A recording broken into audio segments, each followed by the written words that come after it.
সুপ্রিয় দর্শক, স্বাগত জানাচ্ছি জয়পুরহাট গরুর বাজার ফেসবুক পেজ এবং ইউটিউব চ্যানেল থেকে। দর্শক, এই যে এখানে একটা দেখা যাচ্ছে ছোট্ট ষাঁড় গরু, কেমন কি দামে বেচা বিক্রি হবে, যাতে মানে কি সেটা দিতে চেষ্টা করবো। আসসালামু আলাইকুম। এই যে এটা যাতে মানে কি গরুটা? নেপালি গির। দর্শক, এই যে নেপালি গির জাতে মানে হচ্ছে নেপালি গির। এই যে কানগুলো দেখুন, মাশাআল্লাহ। কেমন কি দাম থাকছে এই তথ্যটা দেওয়ার চেষ্টা করবো। এটার বয়স কেমন আসতে পারে? বয়স 4 থেকে 5 মাস। দর্শক, 4 থেকে 5 মাস।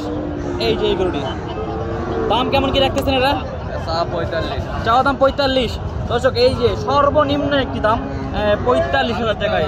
আলুর দামে না, একদম আলুর দামে।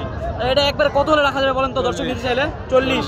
দর্শক, একদম 40,000 টাকায় পেয়ে যাচ্ছেন একটা ষাঁড় বাচ্চা। দর্শক, নেপালি জাতের এই যে নেপালি গির, একদম পিওর নেপালি গির, জয়পুরহাট পৌরগড়ে। দর্শক, এই যে এটা কেউ যদি নিতে চাই দেওয়া যাবে। আমরা দর্শক স্ক্রিনে আমরা নাম্বার দিয়ে দিব, আপনারা চাইলে যোগাযোগ করে নেবেন। ভালো থাকবেন, সুস্থ থাকবেন। আসসালামু আলাইকুম।